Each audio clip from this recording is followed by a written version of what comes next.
증발 구름에 초점을 맞춰서 한번 생각을 해보십시오. 구름이 증발한다. 그럼 이 구름의 의미라는 것은 좀 칙칙하죠. 뭔가 햇빛이 촥 나서 이렇게 하는 게 아니라 먹구름 이렇게 해서 뭔가 찌뿌둥하게 풀리지 않는 이런 거. 그래서 이게 하나의 갈등의 어떤 상징이라고 보면 됩니다. 문제, 풀리지 않는 문제, 갈등. 네? 근데 이베퍼레이팅이다. 그거는 구름이 없어져 버렸어. 그러니까 해결이 됐다.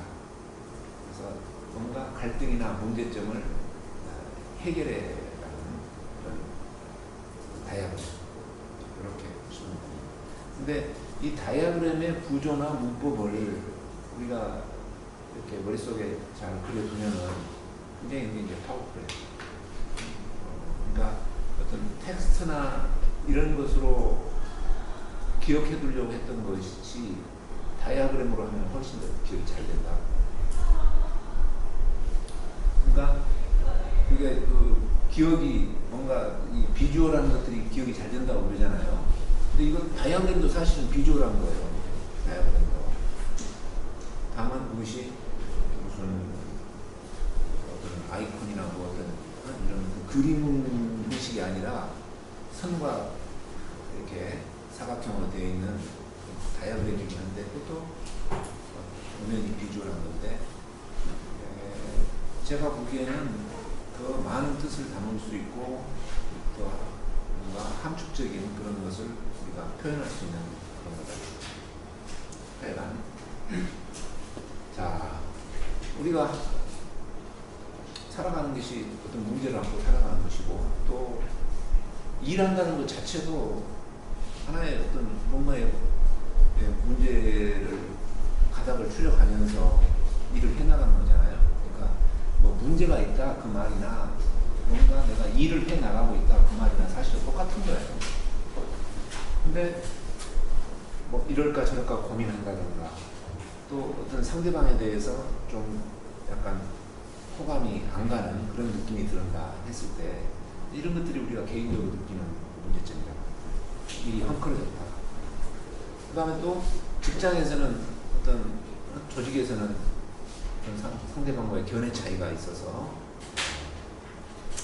좀 밀고 당기고 하는 이런 것들. 그 다음에 또 사회나 국가적 이슈에 대해서도 시각의 차이가 있다. 하여간 이런 여러 가지 것들이 이제 우리는 문제라고 하는데 이런 문제들 속에서 어떻게 그것들을 헤쳐나갈 거냐. 그런데 오늘은 이런 문제들을 어떤 갈등의 구조로 한번 생각을 해본다. 갈등의 구조. 그랬을 때 갈등이라는 게 뭐냐면은 서로 다른 어떤 희망사항, 행동 또는 의사결정 뭐 이런 것들이 존재하는 것이 갈등이에요.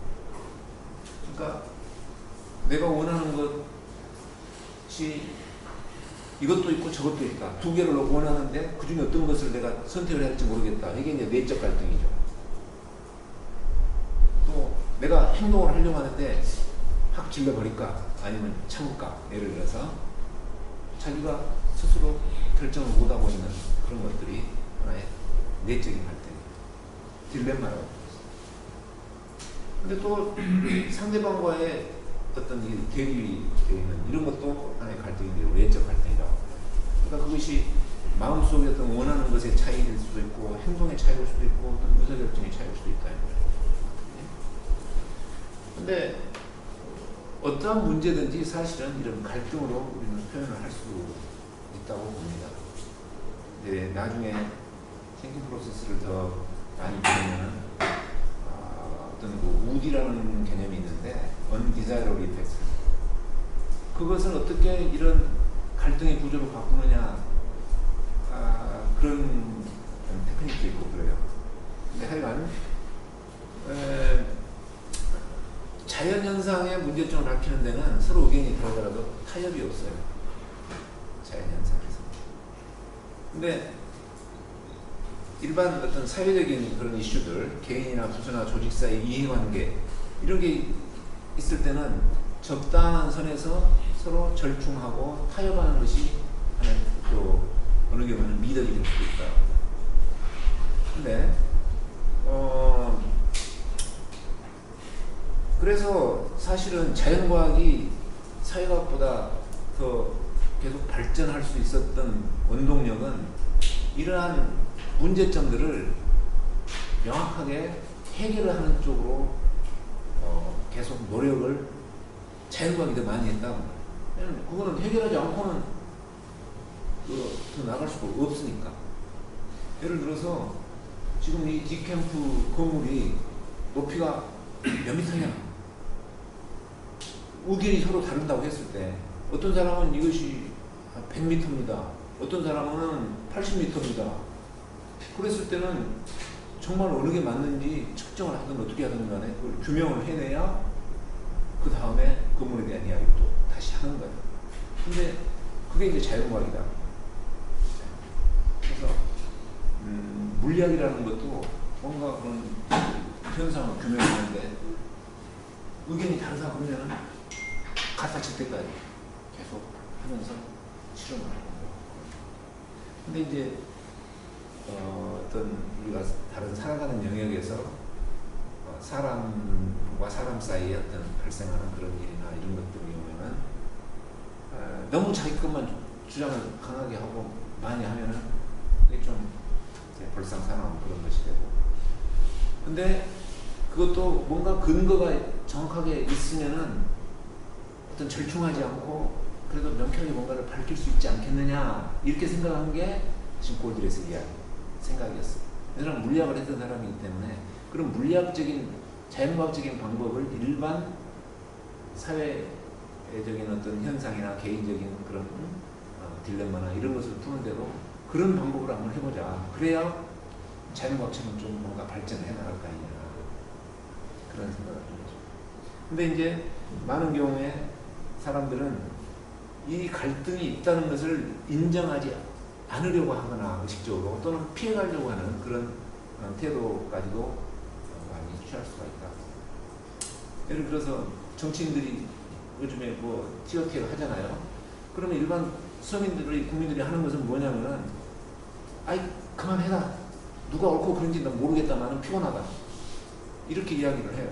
그러면은 정치인들은 봉합을 하고 더 이상 캐지 않고 풀지 않고 그저 그냥 원만하게 절충해서 가자. 이게 그쪽에서 생각하는 답이 될 수도 있다고. 근데 그렇게 하다 보면 발전이 없다고. 발전. 그래서 우리가 갈등을 처리할 때 뭐 줄다리기를 한다든가 강요, 포기, 회피, 타협 이런 분들은 가능하면은 좀 취하지 않고 이런 방법을 쓰지 않고 뭔가 그래도 근거를 제시해가면서 뭔가 해결책이랄까 아니면 더 명쾌한 결론을 한번 찾아가는 데까지 노력을 해보자. 자, 그래서 하여간 지금까지 이야기는 어떤 이슈든 문제는 뭔가 이렇게 정리돼 뭔가 이 결론이 나지 않은 그런 부분들을 이 갈등의 형태로 묘사를 해서 좀 더 막연하게 타협이나 양보하는 그런 쪽으로 가지 말고 한번 결정을 해보자. 합리적인 결정을 해보자. 그런 이야기. 그래서 내적 갈등이든 외적 갈등이든 두 가지를 놓고 이야기를 해보겠습니다. 근데 뭐 나 혼자의 내적 갈등이라는 것은 내가 이렇게 하겠다고 마음만 먹고 결정하면은 그냥 그렇게 할 수 있는 것들이에요. 그게 내적 갈등. 햄릿이 투비와 나투비 했단 말이에요. 지가 정하고만 하면 돼. 누가 뭐라고 할 것도 없어. 근데 지가 못 정하고 있는 거. 그게 내적 갈등이에요. 외적 갈등은 상대가 있는 거예요. 그래서 내가 막 한다고 해서 내 마음대로 어떻게 할 수 있는 건 아니에요. 최소한 자기가 어떤 근거를 대해서 상대방을 설득을 하던가 아니면 상대방의 그 이야기를 들으면서 내가 생각을 바꾸든가. 그렇게 해야 이게 결말하고 해결이 돼. 이게 외적 갈등이다. 자, 그런데 우리가 이런 갈등을 해소할 때는 일단 자기가 뭔가 주장을 한다고 했을 때는 거기에 대한 객관적인 근거를 제시해요. 항상 근거를 제시를 한다는 것이 논리적이다. 이유를 대는 거예요. 논리의 리자가 이유라 그랬잖아요. 이유를 대는 거예요. 요즘에 그 이야기 중에 뭐 스티브 잡스의 화이라는 게 있잖아요. 그 사람이 직원 회사를 경영하면서 직원들한테 강조했던 게 이 화이를 중요시하는 그런 게 있었어요. 무슨 일을 하던데 왜 그렇게 해야 되냐? 거기에 대해서 치밀하게 항상 같이 생각을 해보도록 했다. 그래야 그 기업의 문화가 어떤 개인의 어떤 힘에 의해서 좌지우지 되는 게 아니라 이렇게 전승이 되고 계승이 됩니다. 그러니까 스티브 잡스가 죽어도 스티브 잡스의 정신이 살아남도록 하는 방법이었다고 화이라는 것을 계속 이야기를 하면서 일을 처리했다는 것이. 하여간 그게 근거예요. 자기 주장에 대해서 근거를 대면서 이야기를 해야지 근거 없이 이야기하는 것은 부보다. 상대방의 주장과 근거를 그 다음에 경청. 이제 그 외적 갈등이었을 때. 그 다음에 두 양쪽을 보면서 설득력 있는 주장을 존중을 해야 되는 거죠. 어느 게 더 설득력 있느냐. 내가 포기할 수 있어, 내 주장. 근데 사실 이렇게 되려면은 나하고 상대방이 양쪽 다 진지한 자세를 가지고 임해야 돼요. 만약에 문제를 해결하겠다는 진지한 어떤 자세나 의지가 없으면 여기서 이야기하는 것은 전혀 효과가 없는 거예요.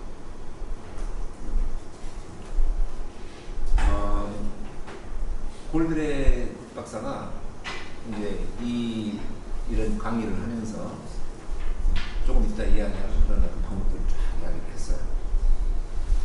그러면서 어떠한 갈등이든지 이런 방법을 가지고 이렇게 다이어리 그래서 이렇게 하면은 해결을 할 수가 있습니다. 강의를 하고 밖에 나가서 반대로 피우는 어떤 사람이 골드레 선생, 당신은 어떤 갈등이든지 해소할 수 있다고 했는데 당신 동생하고 당신은 왜 아직도 갈등을 해소하지 못하고 있어?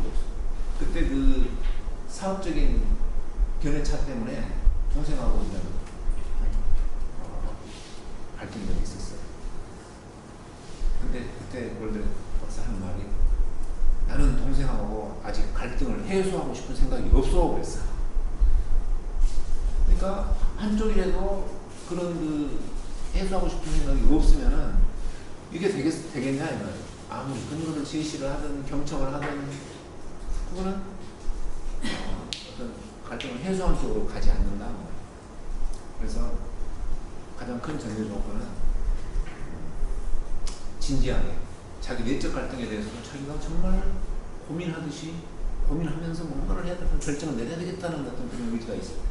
또 외적인 갈등에도 상대방하고 머리를 맞대고 있으면서 이렇게 했을 때 이제 이런 방법이 있어요. 그러니까 예를 들어서 그러면 안 되지만은 우리가 어떤 노사 협상 같은 걸 할 때에 보면은 그런 태도가 아닐 수가 있잖아요. 그냥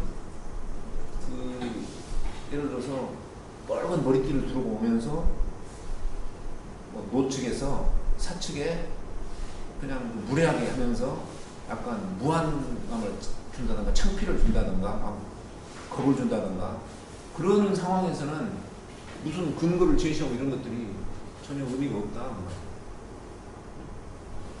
하여간 이제 그런 상황이라는 것을 전제로 깔고 우리가 앞으로 나오는 그 이야기들을 생각을 해봐야 된다. 그러면 어떻게 하느냐? 상대방이 정말 무례하게 나오고 오지도 없고 이렇게 할 때는 어떻게 하느냐? 그때는 어떻게 해야 됩니까? 조용히 자리를 떠나면 돼요. 왜? 전혀 전망 가망이 없으니까. 그러니까 진정성이 있느냐 없느냐 사실 그것도 중요한 거예요. 신발에 먼지를 털고 떠나는 것이 답이거든요. 자, 일단 이제 우리가 진지하게 간다는 것은 이 문제를 좀 폭넓게 본다. 쌍방의 관점에서. 너무나 당연한 이야기죠. 아마 다른 데서 이야기를 많이 들었을 거예요. 근데 나중에 이제 우리가 이걸 쭉 배우고 나서 한번 생각을 해보십시다. 텍스트로 이렇게 이런 이야기를 듣고 이렇게 해라고 하는 거하고 다이아그램을 머릿속에 집어넣으면서 이거를 그린다 하고 하면서 생각하는 거하고 어느 게 더 오랫동안 그런 것들이 자기 머릿속에 남아있겠느냐 그런 관점에서 이게 다이아그램에 나는 이력이라고 봅니다. 자, 하여간 그래서 쌍방의 관점에서 본다는 것이 이제 이 다이아그램에 나타난다고 말해요. 다이아그램 그리는 것에서 그 그리는 과정에서 저절로 쌍방의 관점에서 보게 된다. 꼭 이것을 쌍방의 관점에서 봐야 된다. 이렇게 뭐 자기를 의식하지 않더라도 그리가는 과정 자체가 이런 것들이 녹아있다. 근데 하여간 우리는 쌍방의 관점에서 봐야 돼요. 왜냐? 나름대로 각자 타당한 이유가 있는데 또 그 이 이유가 상대에게 제대로 전달되지 않을 때 감정을 손상합니다. 감정의 손상은 문제를 더 확대시켜요. 그러니까 자기 주장만 막무가내로 하기 전에 일단 한 박자 늦추면서 상대방의 의견을 듣는 자세가 필요합니다. 그것이 쌍방의 관점이죠. 그러니까 감정의 영역까지 이렇게 올라가면은 사실은 문제가 더 복잡해집니다. 감정이 건드려지는 상황까지 가면은 근데 그 전에 단계에서 뭔가 의견 교환이 이루어져요. 그래서 이제 쌍방의 관점에서 보려고 했을 때 이런 관점을 가지고 있어야 어떤 논리적인 판단에 어떤 그런 어떤 이제 스며 들어가는 거예요. 자, 내적 갈등의 어떤 그런 이슈에 대해서는 자기가 지금 겪고 있는 그 갈등이 목표하고 얼마나 연관성이 있냐 그 말이에요. 목표하고 연관성. 예를 들어서 이런 게 있어요. 지하철을 탔는데 앞에 이제 그 나이 드신 분이 있어서 자리를 양보를 해줬어. 나도 이렇게 서 있으면 자리를 양보 받을 때가 있는데 머리만 보고 자리를 양보해 주는데 앉기도 뭐하고 그러는데 하여간 근데 이제 어떤 사람이 양보를 했는데 그 사람이 아무 말 없이 덥석 앉았어. 그러니까 이 양반이 이 사람 자리를 양보해 준 사람이 기분이 나빴어. 밟고 양보를 그랬는데 저렇게 아무 말 없이 그냥 정말 좀 섭섭하다 이렇게. 근데 그러면서 뭔가 이제 심적인 동요가 일어났다. 근데 과연 그 심적인 동요가 내가 이렇게 해줬는데 왜 저 사람은 나한테 표시도 안 하고 정말 좀 뻔뻔스럽다던가 막 이제 이런 일이 일어나는데 과연 그 심적인 동요가 자기가 자리를 양보하는 그 목적에 부합이 되는 거냐. 자기가 자리를 양보하는 것은 그 사람한테 고맙다는 말을 들으려고 한 것은 아니지. 그냥 자리를 양보하는 것 자체가 자기의 어떤 뭐라고 그럴까 즐거움, 양보하는 것 자체가 즐거움에서 출발을 해서 양보를 한 거란 말이야. 근데 그 사람이 감사한 말 안 했다고 해서 기분이 나빠지는 거. 그거는 목적이 부합되지 않는 하나의 행동이고 갈등이다. 그러니까 자기가 내적인 갈등을 겪고 있다고 했을 때 그 갈등이 내가 뭐 하자는 갈등이냐, 자기의 목표하고 한번 던져볼 필요가 있다. 그렇게 하면서 양쪽을 바라봐야 되죠. 근데 또 외적인 갈등의 경우에는 상대방의 얼마나 내가 존중하면서 생각을 하느냐. 이게 논리적인 판단의 기준입니다. 감정을 자극하지 않고. 그러니까 감정을 자극하는 그런 것은 아무리 자기 나름대로 근거가 있다는 논리의 어떤 그 잣대를 들이댈 그런 어떤 뭐랄까 자격이 없는 그런 거지. 자, 그래서 우리가 쌍방의 관점에서 본다고 했을 때 이 목표성 또 뭐라고 해야 됩니까? 상호 존중 이런 관점에서 양쪽을 봐야 됩니다. 이제 그림입니다. 이게 무슨 그림입니까? 이게? 코 대고 키스하려고 하는 겁니까? 또 뭔가 그 향로 같은 거 이제 하나의 그림이지만 두 가지의 모습을 볼 수 있어요. 어떤 사람은 키스하는 그림으로 볼 수도 있고 어떤 사람은 이걸 보죠. 물론 두 개를 다 보는 사람도 있겠죠. 이건 자 그러면 이제 그러한 바탕에서 어떻게 이런 과정들을 다이아그램으로 생각합니다. 세 단계를 보죠. 주장을 확인하고 그 다음에 욕구를 확인하고 공통의 목표 이 세 가지가 있어요. 어떤 갈등이 있다고 그랬을 때는 항상 이 세 가지를 생각해요. 첫 번째는 양쪽의 주장이 뭐냐 그 다음에 그 주장 뒤에 숨어있는 욕구 뭘 얻으려고 하느냐 그 사람 그 주장 이면에 뭘 얻기 위해서 저 말을 하느냐 저런 행동을 하느냐 근데 둘이 갈등을 하는 것은 욕구가 서로 다르기 때문일 수도 있어요.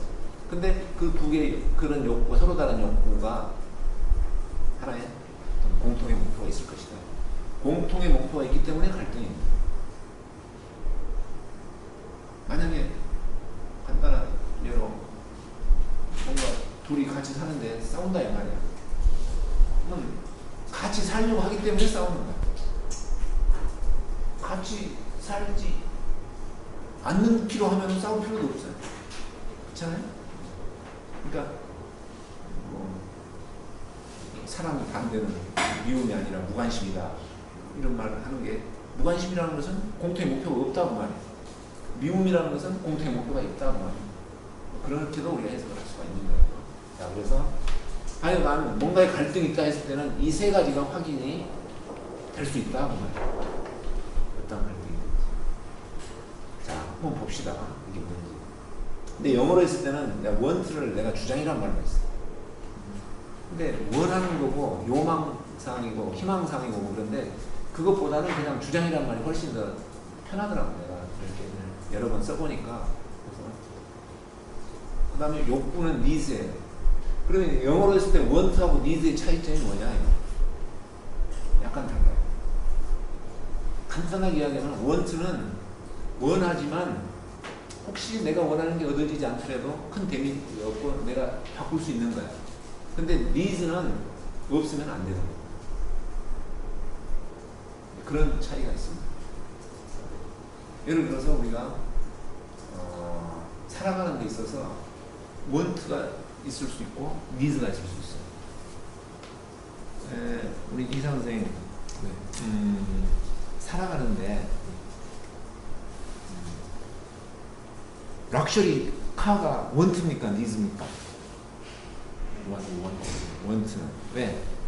없어도 살 수 있어요. 없어도 살 수는 있어요. 근데 최소 생활비는 원트입니까? 니즈입니까? 니즈. 그러니까 뭐 그런 거네. 또 뭐가 있을까? 맥주는 원트도 아니고 니즈도 아니에요. 상황에 따라 다를 것 같습니다. 목마르 죽을 것 같은데 목마르 죽을 것 같아서 좋을 때는 이제 물을 마실 필요가 있는데 갈증해서 예 이게 물일 수도 있고 아니면 뭐 물이 없어서 맥주일 수도 있고요. 공통 목표 있어요. 네. 공통의 목표라는 게 주당 양수에 대해서 여기 오는 공동 목표 이 모임에 오는 자 그래서 우리가 사실 한 번쯤은 뭔가 이게 나한테 원트냐 니즈냐 이런 걸 한 번쯤 생각해 보는 것도 조금은 약간 의미가 있을 때가 있습니다. 내가 뭘 위해서 사는가 했을 때 그런 것이 있습니다. 자, 그러면 이 세 가지 관점으로 한번 좀 주장이라는 것은 포기 가능. 안 되면 어쩔 수 없지. 근데 니즈는 포기할 수 없는 것이 니즈. 저기 그냥 한마디로 이야기하죠. 그리고 겉으로 드러나는 어떤 행동이나 수단을 우리가 주장이라고 해요. 밖으로 드러나는 거. 근데 뭔가 그 안에 욕구를 충족시키고자 하는 그런 게 있어요. 입장, 판단이라고 말할 수 있어요. 예를 들어서 이런 협상에서 나오는 아주 대표적인 사례 중에 하나인데, 예화인데, 여기에 귤이 하나가 있습니다. 귤이. 근데 서로 그것을 갖겠다고 싸워요. 근데 그 방법 중에 하나는 하나밖에 없는데 둘이 갖겠다고 싸우니까 가장 손쉬운 방법은 절충이에요. 뭡니까? 타협 절충. 방법 딱 짜는 거예요. 그래서 반개씩 서로 나눠 먹는 거예요. 근데 그러니까 서로 갖겠다고 하는 것이 지금 원투고 주장이에요. 내가 갖겠다. 근데 두 사람이 니즈가 달랐어요. 욕구가 달랐어요. 한 사람은 그 알을 먹고 싶었고, 한 사람은 껍질을 가지고 말려서 다려 먹고 싶었어요. 욕구가 달랐다. 근데 그거를 반으로 딱 쪼개서 절반씩 딱 주면은 서로 둘 다 그 자기 욕구를 100% 충족을 못 시킨 거예요. 불만의 상태로 그냥 뭔가 결론이 난 거예요. 자, 하여간 그러니까 그 욕구라는 것은 주장 이 뒤에 숨어 있는 그 자기가 쟁취하고자 하는 그런 거다. 나 이거 없으면 안 된다. 이런 거. 근데 일단은 가장 손쉽게 우리가 확인할 수 있는 것은 주장입니다. 겉으로 드러나니까. 근데 그 욕구는, 니즈는 밖으로 표면적으로 안 나타나요. 그거는 뭔가 추정을 해서 추리를 하던가 뭔가 짐작을 하던가 물어보던가 그래야. 근데 누가 그걸 쉽게 그 자기 감정을 드러내냐고. 그래서 주장은 쉽게 확인이 되지만 욕구는 조금 확인이 어렵다. 근데 이제 주장을 확인하는 방법은, 아무튼 확인하는 방법은 그랬는데 이런 거다 이 말이야. 원하는 게 뭐냐, 또 그런 원하는 거, 행동, 판단, 밖으로 드러나는 그게 뭐냐. 그리고 서로 뭔가가 대립이 되고 있어. 그런 부분들을 우리가 주장이라고 합니다. 그래서 뭐 이사 간다, 가지 않는다. 친구를 만난다, 집에서 공부한다. 여기 의견 대립일 수도 있죠. 이제 자기 집에 가족들과 의견 대립일 수도 있고, 자기 내적인 딜레마일 수도 있고, 자기 내적인 딜레마. 또 이거는 어떤 재고를 늘린다, 재고를 줄인다. 예를 들어서 유통업에서 이제 비즈니스가 일어나는 의견 대립일 수 있고. 자, 아무튼 이런 것들이 다 주장이에요. 그래서 이렇게 안에다가 넣고 이렇게 화살표, 대립되는 화살표를 보여주는 이렇게 갈등을 묘사하고 있는 거죠. 한번 실습을 해볼까요? 요 뭐 동화 압니까? 상당히 유명한 동화인데, 자, 여기 나오는 이제 그 딸인 이름입니다. 펀은 아빠가 망치를 들고 외양간으로 가는 것을 봤습니다. 아주 작고 허약한 갓난 돼지를 잡으려고 가는 것이었는데, 펀은 기겁하여서 돼지를 죽이지 말라고 소리칩니다. 단지 작다는 이유로 죽이는 것은 옳지 않다. 이렇게 아빠한테. 근데 아버지가 딸을 사랑스럽게 바라보면서, 아야, 허약한 가축은 농장에 많은 문제를 만든단다. 그런, 이게 미국에서 굉장히 사랑받는 영화로도 나오고, 애니메이션, 캐릭터로 나오고 그런 것 같은데, 자, 여기에서 뭐 펀과 아빠 사이에 의견 대립이 있죠. 그러니까 어떤 의견? 죽인다, 죽인다. 아빠는 뭐예요? 죽인다. 새끼 돼지를 잡는다. 죽인단 말이죠. 잡는다. 딸은 어떤 이야기? 딸의 주장은 뭡니까? 죽이지 말라. 아빠가 죽이지 않기를 원하는 거죠. 그래서 이렇게 다양을 못하려면 뭔가를 이걸 보고 우리가 말로 했던 것을 적어볼 수 있다. 돼지를 잡는다. 죽인다고 말을 썼던 거 보니까 너무 그러더라고. 또 펀은 아빠가 돼지 잡는 것을 원하지 않는다. 뭐 이렇게 해볼 수 있죠. 네.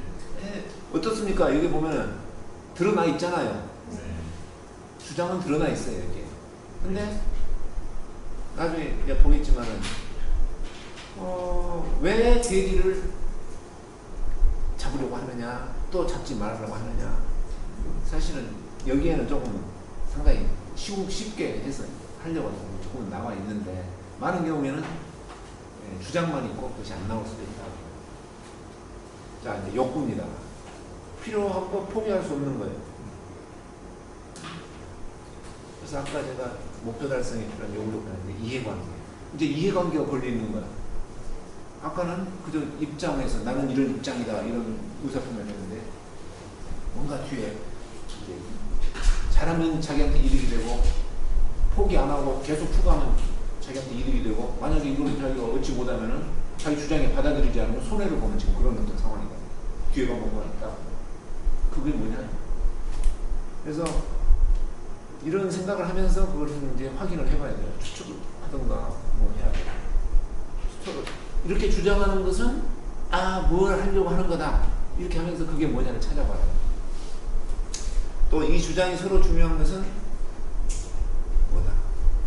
이걸 다 해보라는 게 아니라 이런 것들 중에 어느 게 이제 적합하냐 그러면은 이 중에 하나라도 이렇게 해보면서 그것을 찾아내보는 거예요.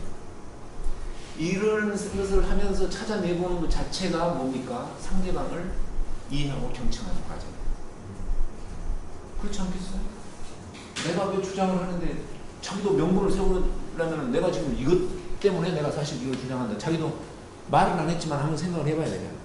또 상대방의 이야기에 대해서도 왜 저렇게 하는지를 그 사람이 말은 안 했지만 내가 생각해보는 자체가 상대방을 존중한다는 이야기예요. 근데 그거 생각 안 하고 그저 그냥 주장에 대해서 주장으로 반박만 하면은 사실 상대방에 대한 존중이 그렇게 높지 않다는 그런 상황이죠. 그러니까 조금은 그런 어떤 그 인터벌을 여유를 갖는 것 자체가 우리한테 좋은 습관을 주는 거죠. 그러니까 지금 이렇게 확인을 해봐라고 하는데 말로 이렇게 확인해봐라 이런 걸로 그거만 가지고는 우리 몸에 이게 익혀지지 않을 수 있다. 다이아그램을 그려놓고 이렇게 한번 그려봐라 했을 때 여기에다가 무엇을 채울 거냐는 것을 고민할 때 우리는 이런 생각을 하게 된다. 그러니까 이거는요 이해하는 것하고 실행하는 것하고 차이가 여기 있다. 만약에 이런 다이아그램을 우리가 이야기 안 하고 이렇게 생각해보면서 상대방의 욕구를 헤아려서 거리를 맞춰서 존중해 보셔요. 그거는 이해는 돼. 그러나 실행까지는 못 갔어요. 근데 다양을 그려보세요. 자, 이게 여기에다가 그려보고 적어봐라 이 말. 아빠가 돼지를 잡으려고 하는 그 무엇 때문에 제일 잡으려고 하냐 이 말. 예를 들어서 아빠가 주장하는 것은 무엇 하기 위해서냐 이 말. 아빠는 왜 이것을 돼지를 잡는 것을 중요하게 생각하냐. 그걸 하면서 그 생각을 헤아리고 만약에 돼지를 안 잡으면은 어떤 그런 것을 포기를 해야 되기 때문에 잡으려고 주장을 하냐. 자, 뭡니까? 이제 뭐 그렇게 생각을 하면서 여기다가 여러분 어떤 말을 채우겠어요? 아까 그 이야기에서 이야기 잊어버렸어요? 허약한 간추려 문학에 많은 문제를 많이 그런 어떤 맥락이죠. 그것을 이제 여기 다이아그램이니까 간략하게 여기다가 적어봐요. 문장으로. 우리가 이 TBC F이든 뭐든 간에 또 하나 중요한 것은 그 말로 했던 그것을 간략한 문장으로 적는 겁니다. 영어로 버벌라이즈인데 또 이게 우리한테 많은 뭘 주는 게 있습니다. 베니핏이 있어요. 잠재적 문제 원인? 잠재적 이렇게 계속 해보세요. 그러니까 제가 볼 때는 그 잠재적인 문제가 예를 들면 병이나 이런 게 잘 걸릴 거 아니에요. 허약한. 그러면 거기 옮겨질 테고. 그러니까 그 말을 어떻게 적느냐. 그거를 적는 연습이 우리한테는 필요한 거예요. 병약. 자, 말을 너무 많이 가요. 여러 가지 말로 말하기는 쉬운데 짧은 문장 하나로 여기다 적는 거는 그건 또 한 단계 우리가 훈련을 해야 돼요. 전염을 막는다. 전염을 전염을 막는다. 막는다. 왜냐하면 전염병을 예방하기 위해. 전염병을 면 여기에 전염병이란 말은 없었지. 네, 너무 많이 가는 것 같아요. 네, 그렇게 가면. 허약한 가축은 농장에 많은 문제를 만든다 그랬어. 그러니까 문제를 이 정도 선에서 우리가 문제를 한번 문제를 예방한다. 문제를 예방한다. 무슨 문제냐 그러죠. 건강한 가축으로 건강한 가축에 뭐라 해야지? 건강한 가축이 있는 농장이나 이렇게. 비용이 많이 든다. 원활한 가축, 아니 원활한 농장, 구축. 건강한 가축으로 풍성한 농장을 만든다. 문제가 없는 농장 만들기. 좋다. 문제가 없는 농장 만들기. 문제가 없는 농장을 만든다. 오케이. 자, 그 정도 생각을 해봤습니다. 네. 그 다음에 그 폰은 딸은 왜 아빠가 돼지 잡는 것을 원하지 않습니까? 작은 생명도 소중하다. 작은 생명도 존중받아야 된다. 존중받아야 된다. 그렇죠. 생명물. 나는 돼지를 사랑한다. 돼지를 사랑한다. 생각하는 보호해야 한다. 오케이. 하여간 대략 그런 맥락이죠. 근데 건강에 맞 그런 것을 하면서 일단은 적어봐야 된다. 다양한 걸. 말로 끝내지 말아요. 그러니까 그게 그 적는 과정에서 생각이 정리될 수도 있고 또 그 사고의 훈련이 돼요. 길고 많은 이야기들을 어떻게 컴팩트하게 적절한 어휘를 골라서 딱 적느냐. 그게 훈련이 되면 될수록 말을 하더라도 간결하게 말을 할 수 있는 능력이 생깁니다. 적는 게 중요해요. 그래서 이제 저 같은 경우는 저도 이제 이게 뭐 답이 있는 건 아닌데 적어본다. 농장의 문제를 미리 없앤다. 예를 들어서 또 여기는 가축들이 공정하게 되는다. 뭐가 조금 약하다고 해서 죽이는 것은 옳지 않아요. 이런 거였으니까 이 정도로 적어. 같은 문장으로 적을 필요는 없지만 거기에서 어떤 컨텍스트 해가지고 말을 해요. 오케이. 이렇게 한다. 그러면 자 여기 보니까 여기는 뭐예요? 주장이었죠. 여기는 욕구다. 아버지가 이렇게 행동을 옮기고 가려고 하고 뭐 이렇게 하는 것은 농장의 문제를 미려서 딸 입장에서는 이 가축들이 그래도 말 못하는 짐승이지만 그래도 부당한 대우를 받아서는 안 되는 거 아니냐. 허약한 것이지 왜 그 죽는 데까지 그것을 가야 되냐 이 말이야. 이제 이런 얘기가 되겠죠. 오케이. 그 다음에 이제 뭐가 남았습니까? 공통의 목표가 남았어. 그러면 아빠가 이렇게 주장을 하는 것, 딸이 이렇게 주장하는 것, 여기엔 대립이 있단 말이에요. 근데 그래도 뭔가 공통의 목표가 찾아볼 수 있고 있어야 되는 거죠. 뭘까요? 공통의 목표를 우리가 확인하는데 갈등이 해소되었을 때 함께 얻을 수 있는 결과. 딸도 해피하고 아버지도 해피하고 그게 뭐냐? 함께 얻을 수 있는 아주 바람직한 것. 그게 공통의 목표가 있다. 근데 아까도 말했지만 갈등이 있다는 것은 그런 공통의 목표가 있다는 이야기예요. 그러니까 갈등은 있는데 공통의 목표가 없습니다. 이거는 말이 안 된다고 말했지. 그러니까 못 찾겠다. 그건 말이 안 되는 거예요. 네. 분명히 있어. 그러니까 그걸 찾아서 적어야 돼. 근데 그 자체가 해결책은 아니야. 그냥 바라는 결과예요. 얻어지는 거예요. 아직 해결책은 나오지 않았어. 어떻게 그 서로 다른 주장을 이렇게 이런 결과가 얻어지도록 할 것이냐. 아직 그건 안 나왔어. 답은 안 나왔어. 그리고 긍정적인 상태예요. 근데 한 가지 주의할 것은 뭐냐. 너무 큰 목표를 적지 말아요. 예를 들어서 이 농장에 이야기했을 때 뭐예요? 뭐 세계 평화를 위하여 이런 것은 너무 큰 거예요. 네?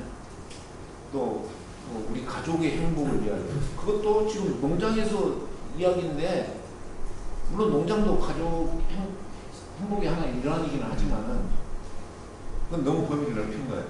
그러니까 그 농장의 범주에서 해당되는 어떤 공동 목표 이거를 찾으려는 것이 중요해요. 그러니까 그 갈등의 그 범위 안에서 구체적인 목표를 적는 거예요. 너무 큰 목표로 갈수록 그건 추상적이 돼버리고 추상적으로 많이 가면 갈수록 쉽게 도움은 안 된다 그 말이에요. 말은 어려움 되는 것 같지만은 내가 얻는 거 하나도 없어요. 추상적으로. 그래서 공통의 목표를 적을 때도 대립의 상황에 맞는 아주 가능한 좁힌 그거를 찾는.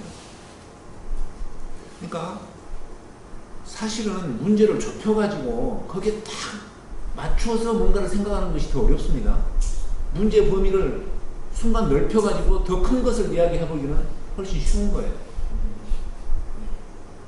네. 그러니까 하여간 제가 뭐 이제 그런 이야기 전에도 좀 하고 있는데 너무 빨리 추상화나 일반화로 가지 마라. 그래서 궁극적으로 양측이 바라는 상황이 어떤 거냐. 양측이 바라는 것에 유사한 점은 뭐야? 분명히 있을 거다. 자, 그럼 아까 거기에서 또 양측이 욕구를 쭉쭉해서 얻어지는 바람직한 상황입니다. 지금 내가 여기서 양측이라고 그러는데 양쪽인데 이거는 내적인 갈등에서도 똑같은 적용이 됩니다. 내가 이쪽으로 했을 때는 이렇게 하고 싶고 저쪽으로 할 텐데 이게 양측이야. 내 안에 있는 양쪽 측면이다 이렇게 생각합니다. 자, 그러면 여기에서 공통의 목표는 좋은 농장이 맞는가? 좋은 농장. 오케이. 사실 농장은 농장인데 제가 느껴봤을 때 좋다는 것도 너무 거리가 넓고 허약한 가축이 없어서 죽이지 않는. 돼지가 건강해서 돼지를 건강하게 만들어서 좀 짧게. 그리고 여기에 있는 말을 두 가지를 다 적지 말고 여기에 있는 단어는 거의 안 나오는 어떤 그렇지만 범위를 너무 크게 벗어나지 않는 거. 그런 쪽으로 이게 생각. 그러니까 이 목표를 좀 좁혀서 그걸 잘 적어놔야 나중에 이 갈등을 해소하는 데 도움이 돼요. 어렵네요. 그러니까 처음이니까 어렵다고 생각이 될지 모르지만 이게 우리의 사고력을 키워주는 거예요. 이렇게 생각을 하면서 거기에 맞는 게 뭐지 이 생각을 해보는 것이죠. 가축들이 건강하게 자랄 수 있도록 도움을 준다. 그쪽 줄여서 건강한 돼지 농장을 만든다. 건강한 돼지 농장을 만든다. 네? 그러니까 이제 비슷한 말인데 이제 좀 추리하겠어요. 오케이, 뭐 그런 정도 되지 않겠어요? 저는 뭐예요? 농장이 편하다. 왜 이렇게 적어봤어요? 농장이 아버지도 좀 보고 편안하고 편안해야 되고 딸도 보고 농장이 뭐 그런 것이 돼야 되지 않겠냐. 딸도 돼지랑 지내는 것이 즐거운 농장이 돼야지. 하여간에 즐거운 농장 이런 것도 되겠죠.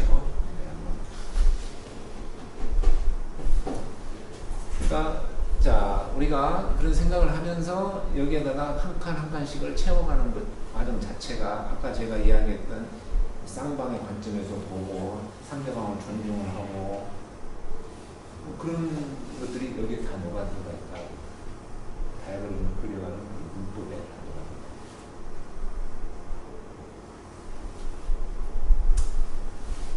자, 이제 지금부터는 예제인데 한번 실습을 해보십시오. 이거는 제가 우리 4학년 학생들한테 과제를 냈더니 니네들이 겪고 있는 어떤 갈등의 상황을 한번 먼저 적고 이 다이어그램 그려봐라 이런 이제 과제를 내는데 맨날 나오는 게 뭐 남자친구하고 뭘 했는데 어디 가자고 하는데 뭐 못 간다고 그러고 뭐 이런 이야기 많이 나오더라고. 근데 여러 예제도 하나 있었어요. 이 상황은 여러분들이 어렵지 않게 네. 이해할 수 있죠. 한번 그 종이에다가 다이어그램 주장이 뭐고 양쪽 주장이 뭐고 욕구는 뭐고 공통의 목표는 뭐냐 그 세 가지 관점을 한번 적어보십시오. 이제 이 다이어그램을 그려보라 하시는데 계산에다가 자 지금까지 했던 게 뭡니까? 주장을 이렇게 적는데 제가 D''을 했는데 여기 적는 것까지도 문법이에요. 이 칸에다가 D''을 적어. 이름표에. 그러면 D 그러면 위쪽에 있는 주장, D' 그러면 아래쪽에 있는 주장. 왜 프라임이냐? 서로 대입이 된다. 이거는 흑백 논리로 대입이 되게 적어야 돼요. 그러니까 흑백 논리가 아니라 흑과 백처럼 서로 대입이라는 것이 명쾌하게 한다 안 한다. 네? 뭐 이런 식으로 이게 적혀지는 게 좋겠다 그 말이에요. 이게 이제 D'이고 그 다음에 욕구를 BC라고 적어요. 위에 있는 것은 B, 아래에 있는 것은 C. 이거 문법입니다. 정확하게 지켜야 됩니다. 그래서 B 그러면은 위에 있는 욕구, D' 그러면 아래쪽에 있는 주장. 그것만 갖고도 이제 우리가 이야기를 할 수 있다. 그 다음에 공통 목표는 A예요. 그래서 제가 A, B, C, D, 요거를 설명을 한 겁니다. A, B, C, D'을 칸에다가 무슨 내용을 어떻게 적느냐 그 이야기를 해요. 근데 아직 논리성은 이야기를 안 했어요. 지금부터는 논리성이에요. 자, 이게 이제 증발 그룹인데 요 다이어그램입니다. 그래서 A, B, C, D'이고 공통의 목표 D에 의해서 달성하고자 하는 욕구, D'에서 달성하고자 하는 욕구, C. 요 5개의 칸을 메꾸면서 화살표를 이렇게 그리고 여기까지가 문법입니다. 이게 증발 그룹입니다. 그래서 이 Evaporating Cloud 줄여서 EC라고 하기도 하고 그냥 클라우드라고도 합니다. 요새 클라우드라는 말 많이 쓰는데 이제 그 클라우드가 아니고 아무튼 다이어그램 클라우드. 그래서 이거는 갈등의 세부적인 내용을 아주 간결하게 표현하고 분석하는 거예요. 그래서 이거를 이렇게 잘 그려놓으면은 이게 공정하면서도 비감정적으로 상대방을 자극하지 않으면서 합리적으로 갈등을 해소할 수 있는 그 방안을 여기서 찾아내려고 합니다. 그러니까 문제가 명확하게 정의가 되면은 한 30% 이상 40%의 해결책은 나왔다고도 볼 수 있는 거예요. 만약에 회의를 할 때 여러분 회의석상에서 의견이 서로 대립이 돼. 그러면서 이런 주장도 하기도 하고 그 주장에 대한 근거 이야기도 하고 뭐 이야기를 해. 잠깐 하면서 지금까지 논의됐던 회의의 내용을 이 클라우드로 5개의 칸에다만 딱 그려내놔도 그 회의에서 결론이 한 70, 80%는 이렇게 다가설 수 있는 그런 상황이 됩니다. 제가 한번 해봤어요. 언제? 명색이 그래도 교수회의에서. 교수회의에서. 교수회의에서 우리 학과 교수회의 갔는데 한 7명이 모였는데 이렇게 저렇게 말을 이 말하고 저 말하고 했다가 또 말하고 잠깐 내가 이게 뭐 클라우드다 뭐다 말도 안 했어. 그러면서 요 칸도 안 그리고 지금 한쪽에서는 이러자고 한쪽에서 이러자는 거죠. 근데 이러자는 어떤 목표나 이런 것은 되게 이런 것이 있는 것 같은데 양쪽 다 뭐 이러자는 것으로 생각이 됩니다. 지금까지 이야기한 게 어떻습니까? 그러니까 아마 그래서 평정이 딱 된 거 아니야. 그때까지 이야기한 거야. 그럼 그 다음에 무슨 이야기를 할 겁니까? 이렇게 진행이 됩니다. 그러니까 이런 것을 머릿속에 담고 있는 사람들끼리 이야기를 하면 그런 부분에서 훨씬 더 효과적이죠. 하여간 우리라도 이 문법을 한번 담아보자 는 거였어요. 오케이? 그러면은 지금 이제 이런 예제도 이제 클라우드, 요거는 이스날럭에 나오는 내용인데 고등학생 딸이 종강 파티가 예정이 돼 있어서 근데 파티에 참석하여 마치고 귀가하면 12시가 될 것인데 아버지가 10시까지 귀가하고 이야기를 하십니다. 자, 요거는 없이 딱 이것만 있습니다. 이거를 클라우드로 그려보자. 자, 주장이 뭡니까? 딸의 주장이 있고 아버지의 주장이 있죠. 딸의 주장은 뭐예요? 12시. 아빠 12시에 오늘 들어올게요. 아버지 주장은 뭐예요? 10시까지 가지. 이게 지금 주장이에요. 근데 요거만 같이 지금 정황만 있고 이쪽은 하나도 없는 거야. 응? B, C, A는 없어. 그러면은 이러한 상황을 놓고 B, C, A를 한번 채워가 보는 거야. 그렇게 채워갔을 때 아버지와 아들, 딸이 10시냐 12시냐 이거 가지고 감정 상하지 않고 아 그래 이렇게 하면 되겠구나 이 솔루션이 나올 수 있다.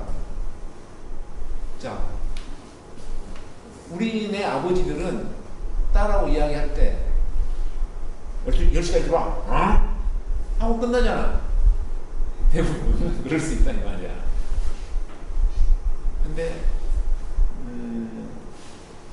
이런 식으로 생각을 하면은 그래 그렇구나 그래 네 말이 옳다 이렇게 우리가 딸한테 양보할 수 있는데 그 양보하는 것이 어떤 권위를 떨어뜨리거나 체면 깎이는 일이 아니고 우리 아빠 멋져 이런 이야기를 들을 수도 있는 거 아니냐.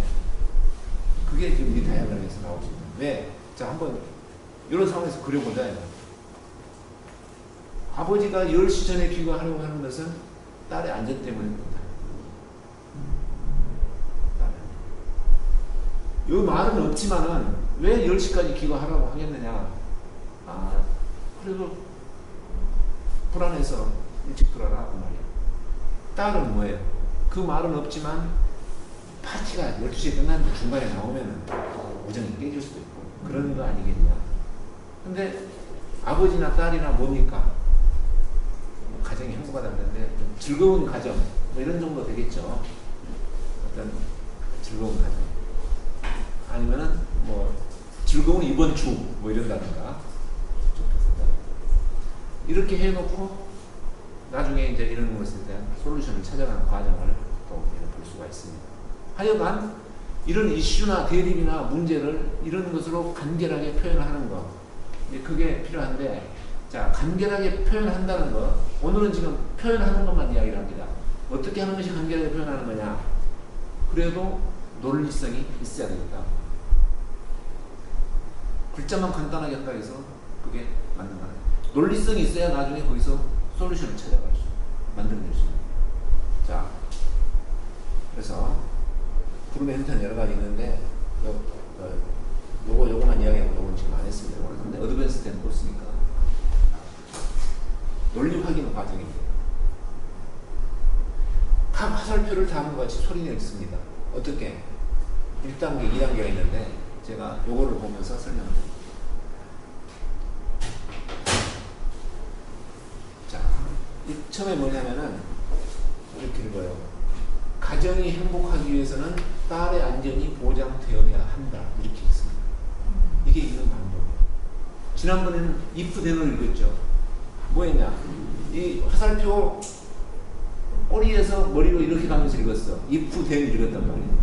그럼 뭐 했습니까? 원인을 먼저 if 뭐뭐 한다면은 결과가 어떻게 될 것이다. 이게 if then이었어요. 이게 충분조건 사고가 이 말이에요. 이쪽에서 이렇게 가면서. 근데 오늘은 지금 읽는 방법이 달라. 뭐예요? 결과, 목표가 먼저 나오면서 하기 위해서는 이걸 해야 한다. 하기 위해서라는 게 뭐예요? 목표고 결과죠. 목표를 달성하고 결과를 얻기 위해서는 원인이 이렇게 돼야 된다. 이게 지금 필요조건 사고 있는 방법. 그래서 자, 지금부터는 유치하지만 저를 따라서 읽어봅니다. 이 말의 꼬리를 좀 바꾸는 거예요. 하기 위해서는 해야 한다. 이런 형식으로. 이해하셨죠? 네. 자, 따라서 읽습니다. 가정이 행복하기 위해서는 가정이 행복하기 위해서는 딸의 안전을 보장해야 한다. 딸의 안전을 보장해야 한다. 그러면 여기도 똑같은 방식으로 읽을 수 있어요. 화살표가 이렇게 되어 있지만은 이거는 여기서 이렇게 읽는 게 아니라 여기서 이렇게 읽고 간다 이 말이에요. 예? 목표 결과를 먼저 여기 따라서 딸의 안전을 보장하기 위해서는 딸의 안전을 보장하기 위해서는 10시 전에 귀가해야 한다. 10시 전에 귀가해야 한다. 그러니까 뭐뭐 하기 위해서는 해야 한다 그 말이에요. 하기 위해서는 결과가 목표라 이 말이에요. 해야 한다는 원인 행위다 그 말이에요. 그러니까 결과와 목표를 먼저 생각하고 거기에 맞춰서 해야 될 원인 행위를 찾아보는 거. 그게 필요조건이에요. 그러니까 여기다 그려놨지만 우리는 찾아놨다 그 말이에요. 이것을 하기 위해서는 이것을 해야 한다고 찾아놓은 거예요. 그런데 하기 위해서는 해야 한다고 읽어봤을 때 그것이 말이 되면은 make sense 하면은 논리적으로 맞다고 봅니다.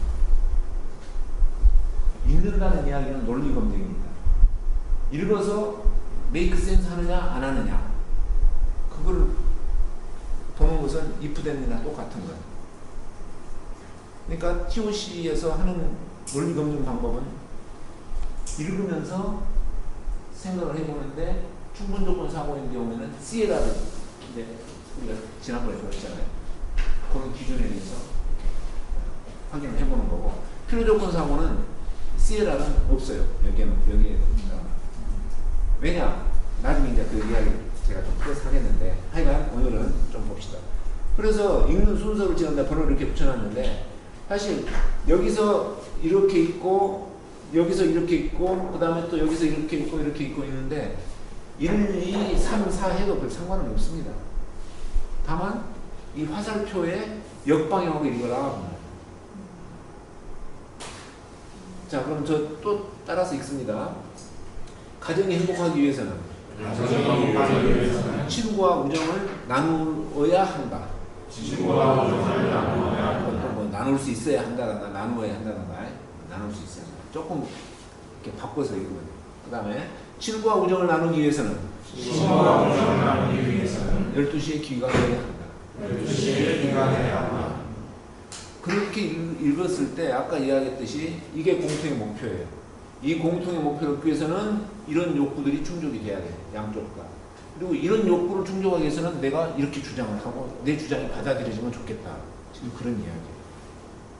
그러니까 공통의 목표, 욕구, 주장. 그것이 make sense 하다. 하냐 안 하냐를 보는 거예요. 아 그래 네가 이거 하기 위해서 이렇게 하는다고 뭐 그 말이 되네? 그거를 보는 거예요. 그게 무슨 말 같은 소리도 아니다. 이거 하기 위해서 이거 한다는 것은 말도 안 되는 소리다. 그런 것이 어디서 나오냐면은 읽어봤을 때 나온다 이 말이에요. 누구 주장이 옳고 그러냐는 것은 그 다음에 판단하는 거예요. 일단은 이거를 하기 위해서 이렇게 해야 되겠다는 것이 말이 되는 소리냐 말도 안 되는 소리냐 우선 그거부터 봐야 돼요. 그럼 말도 안 되는 소리다 그러면 어떻게 돼? 말이 되도록 글씨도 바꿔서 다시 적어야지.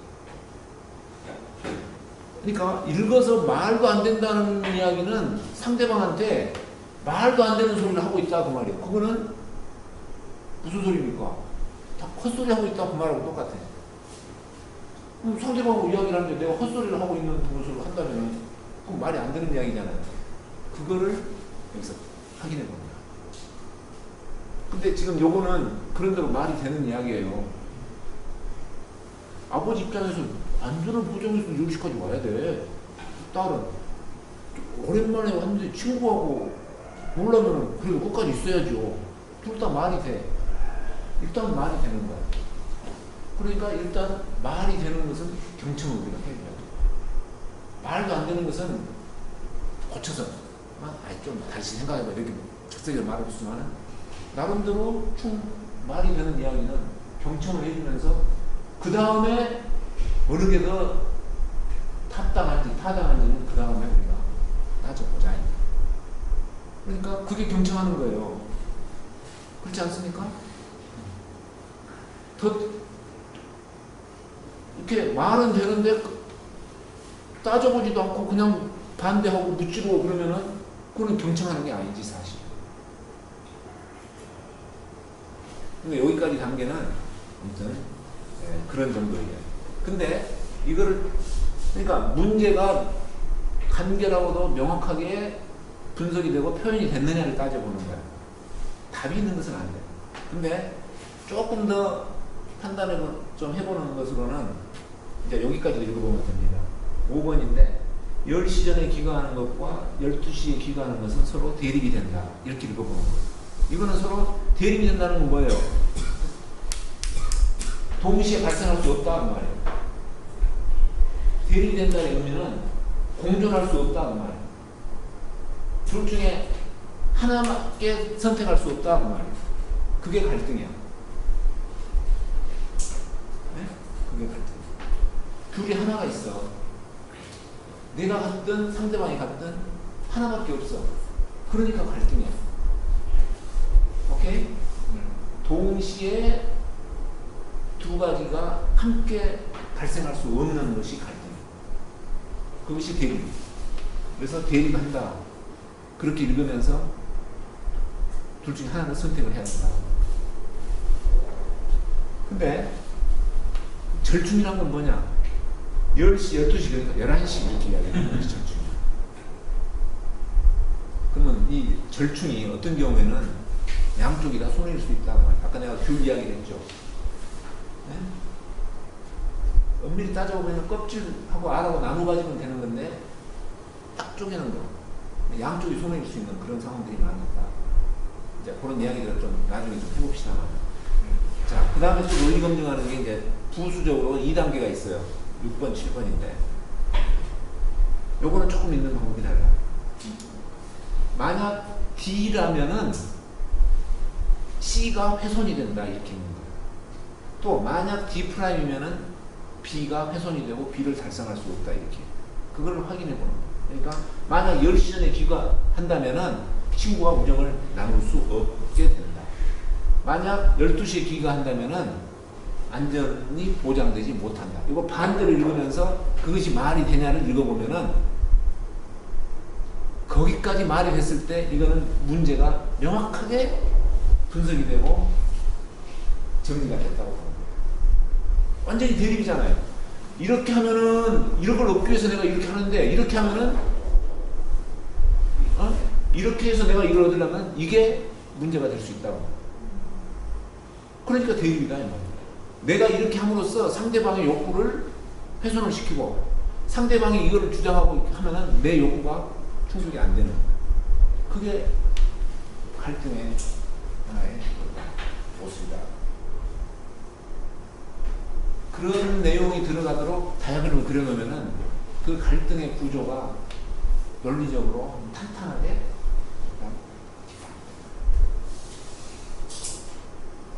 그래서 뭐가 있죠.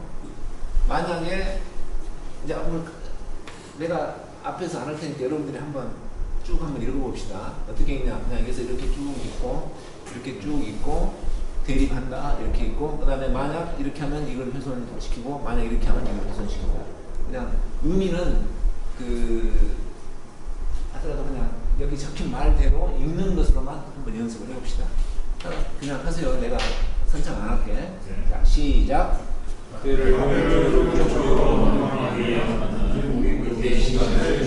줄여야 한다. 또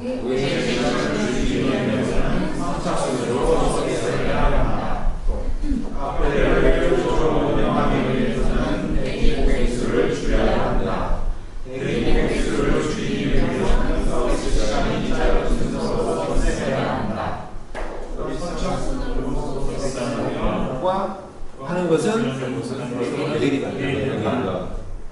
다시 한번 이야기합니다. 대립된다 하면 동시에 발생할 수 없다. 네? 그 다음에 자 만약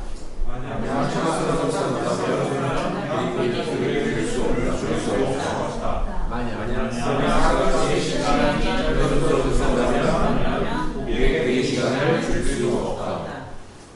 자, 이 구조를 좀 연습을 해서 익혀두십시오. 이건 활용 가치가 굉장히 높습니다. 교수님, 예. 그 이제 사실 입부대행 할 때는 마지막에 6번 7번 같은 경우는 입부대행이잖아요. 근데 앞에서 있는 영어 문법이 어떻게 되나요? 야, 오늘 in order to, we must do 이렇게 돼요. in order in order to 뭐 achieve, in order 네. to get 하면은 we must do, we must do. we must do 네. 이거. in order to. 여러 가지 번역을 해서 말하기는 그렇고 네. in order to, in order for 뭐 해서 하기 위해서는 I must do, must가 영어로는 if된 이제 필요적 충분 조건이니까. 자, 그런데 이제 오늘 이 교재는 끝났어요. 이제 이렇게. 요거는 제가 구글 드라이브에다 올려드릴게요. 근데 충분 조건 사고, 필요 조건 사고 다시 한번 이제 조금만 더 언급을 하겠습니다. 그냥 너무 어렵게 생각하지 마시고 말 그대로 이해를 하세요. 충분하다는 것은 뭐예요? 원인으로서 충분해서 어떤 결과가 일어난다 이 말이에요. 어떤 결과가 일어나기에 충분한 원인이 있다 그 말이에요. 그게 충분 조건이에요. 그러면 충분 조건 사고에서 if 밑에 있는 것이 그 대내에 있는 것을 발생시키기에 충분하다 그 말이에요. 충분하다, 충분하냐 이게 따지는 것이 충분 조건 사고예요. 그러면은 자 우리가 살아가기 위해서 이제 우리가 생명체로서 살아가려면은 충분한 조건이 뭐가 있을까요? 그러니까 우리가 사람으로서 살아가려면은 이러이러한 것들이 충분하게 다 갖춰져 있어야 된다고 했을 때 그 충분한 것들이 if 밑에 들어가겠죠. if 이거 있고 있으면은 then 우리는 we live 뭐 happily 한다던가 행복하게 살게 된다. 그러면은 그 행복의 조건들이 충분하게 갖춰져 있어야 되겠죠. 행복의 조건들이 뭐가 있어요? 돈도 있어야 되겠죠. 사랑도 있어야 되겠죠. 네? 또 뭐 집도 있어야 됩니까? 또 공기도 있어야 됩니까? 사실 그거 조건들을 나열을 하기로 하면 엄청나게 많잖아요. 근데 충분 조건은 그냥 너무 당연한 것은 굳이 넣을 필요는 없어요. 내가 지금 관심 있는 그런 어떤 부분에서 요것들은 챙기면은 그 정도면 충분하다 했을 때 그 정도만 챙기는 거예요. 그럼 우리가 사람이 살아가는데 물도 있어야 되죠. 산소도 있어야죠. 예? 이런 것까지 들먹이면서 뭐 우리가 행복하게 사는 어떤 이런 조건으로 거기까지 넣을 필요는 없는 거예요. 충분하다는 게 어떤 good enough 수준으로 요런 정도 너무 당연하거나 너무 뭐 생각 안 해도 될까지 넣지 않고. 그래서 TOC 용어 중에 옥시젠이라는 게 있어요. 옥시젠이 그거는 산소라는 뜻이거든. 사람이 살아가는데 산소는 필요하다는 거 그러니까 너무나 당연해. 그게 빠지면은 못 살아. 그래서 충분 조건 안으로 들어가야 돼, 산소가. 근데 너무나 그건 언급 안 해도 당연한 거야. 그런 어떤 조건들을 우리는 옥시젠이라고 해요. 그러니까 충분 조건 사고를 할 때도 야 그런 건 옥시젠이야 그러면은 굳이 뭐 그것까지 여기서 생각해 그런 뜻이에요. 내 말 이해했어요? 그게 충분 조건 사고예요. 다만 그 충분 조건 사고 논리가 성립이 된다면 지난번에 했던 CLR 정도는 생각을 해라. 뭡니까? 말이 정확하게 적혀있냐? 혹시 빠진 것은 없냐? 예? 옥시젠 같은 것은 빠져도 되는데 옥시젠이 아니면서 빠진 것은 없냐? 그 다음에 원인과 결과가 뒤바뀐 것은 없냐? 그런 정도는 생각하면서 충분 조건을 사고로 생각을 해야 돼요. 그런 정도는 생각하면서 요러한 원인이 있으면은 그래 저런 결과가 일어나지 이렇게 생각을 해보는 거예요. 그런 논리성이 우리한테 필요합니다. 근데 오늘은 지금 필요적 그 뭐예요? 하기 위해서는 이것이어야 한다고 말은 이것이 필요하다고. 필요하다는 건 뭐냐? 다른 것은 모르겠지만 너 그거 없으면 안 되겠다 그 말이야. 내가 고객 대리 시간을 줄이기 위해서 다른 것은 내가 신경 안 쓰지만 지금 현재 상황에서는 선착순으로 서비스 쓰는 거 이거는 내가 포기 못 하겠다고 말이야. 그게 필요 조건. 그러면은 필요 조건이라는 것은 뭡니까? 이거를 달성하는 데에 여러 가지 요건들이 필요한 것들이 많이 있을 거야. 충분하게 나해를 해야 이런 결과가 일어날 거야. 근데 그 중에 그래도 지금 관심 있는 건 하나 딱 집어라. 이 상황에서 하나 딱 집어서 말하는 것이 필요 조건 사고. 무슨 말 이해했어요? 근데 제가 헷갈리는 데 중에 그 중간에 있는 게 필요 조건이 아니고요. 그게 아니. 이것을 달성하는데 필요 조건이야. 이것을 달성하는데 필요 조건이야. 그런 필요 조건이니까 필요하냐 안 하냐만 따지는 거야. 근데 필요한 것이 지금 여기서는 2개가 나왔어. 그러면 카페를 효율적으로 운영하는 데는 이것 말고도 여러 가지가 갖추어져야 카페가 효율적으로 운영이 되겠죠. 네. 그거는 충분하게 나열을 해야 되는데 지금은 충분하게 나열을 했을 때 이것이 일어나느냐 지금 그것을 보는 것은 아니야. 목표 이것을 달성하기 위해서 지금 중요하게 생각하는 거 필요한 것이 하나 찾고 요 2개만 찾아봤어. 왜? 요 갈등의 대립에 관계되는 필요한 것을 내가 지금 찾아본 것이 이거예요. 그게 필요 조건 사고. 자, 내가 지금 그냥 오늘 처음으로 한번 설명을 하는 겁니다. 그러면 이게 앞으로 한 3, 4주 계속 간다 이 말이에요. 필요 조건 사고가. 그때마다 조금씩 내가 더 설명을 드릴게요. 다만 너무 그 말에 대해서 겁을 먹거나 부담을 갖지 마라.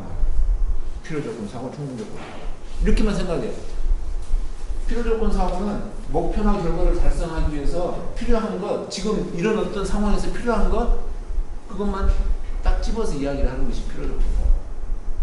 그러니까 목표나 결과를 얻기 위해서 원인 행위를 하나 내가 지금 생각해 보는 거예요.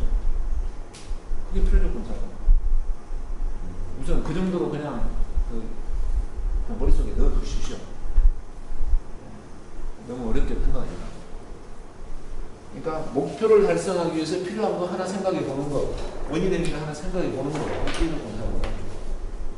근데 이 필요 조건 사고와 충분 조건 사고를 적절하게 운영을 하면, 생각을 하면서 뭔가를 문제를 풀든 것을 계획을 하든 것을 하든 이거 해보는 것이 우리가 굉장히 내 머릿속을 깨끗하게 정리를 해보는 경우가 참 많다. 나는 그것을 너무나 많이 내가 실감을 하기 때문에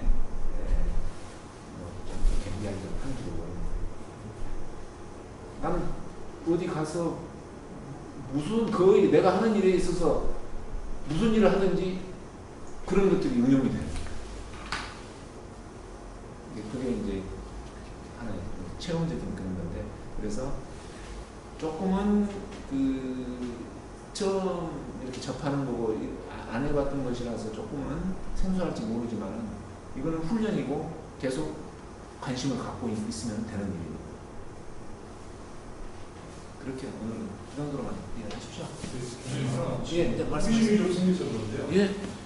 그 충분 조건 사고와 충분 조건의 프로세스하고 예. 필요 조건의 프로세스는 서로 연관성이 있나요? 연관성. 그거는 연관성이라기보다는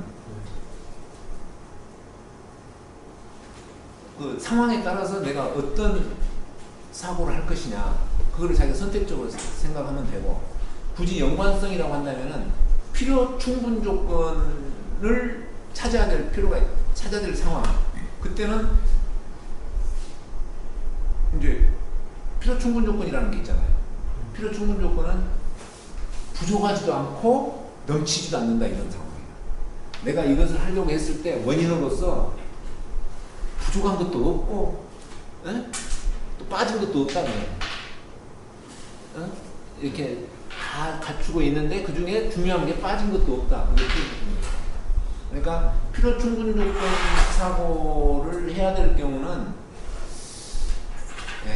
근데 이제 오히려 그렇게 많지는 않습니다.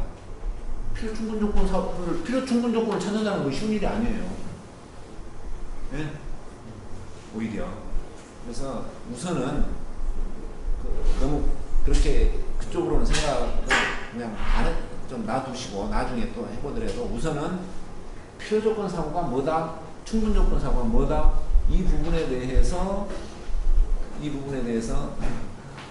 좀 그 관심을 두고 꾸준하게 그 머릿속에 그 자기의 화두로 가지고 가는 거예요.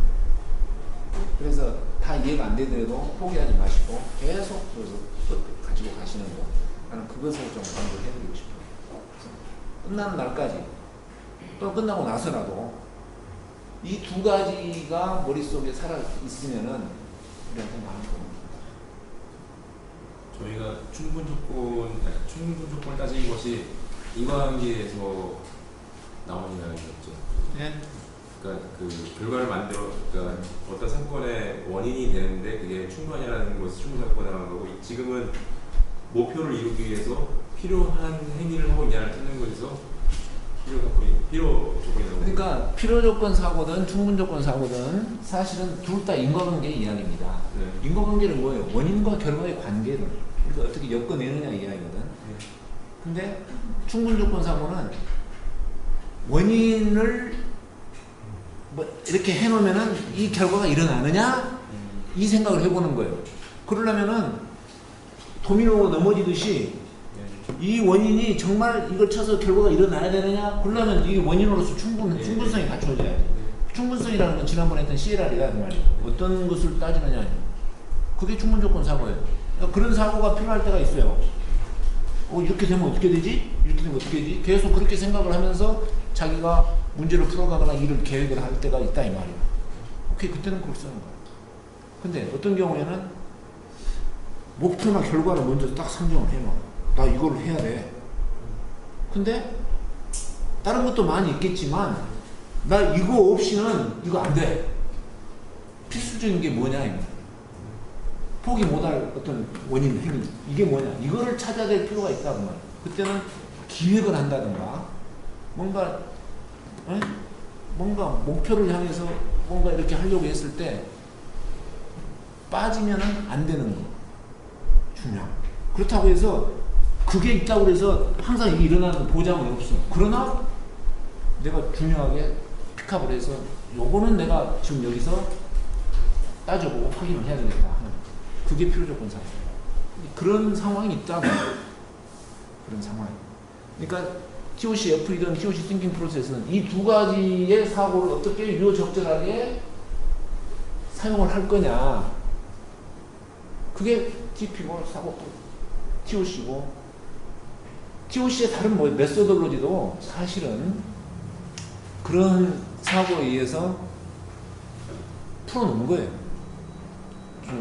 생산관리다 그러면 이렇게 되면 이렇게 되고 이렇게 되니까 또 이렇게 하려면 이걸 해야 되니까 이걸 해라.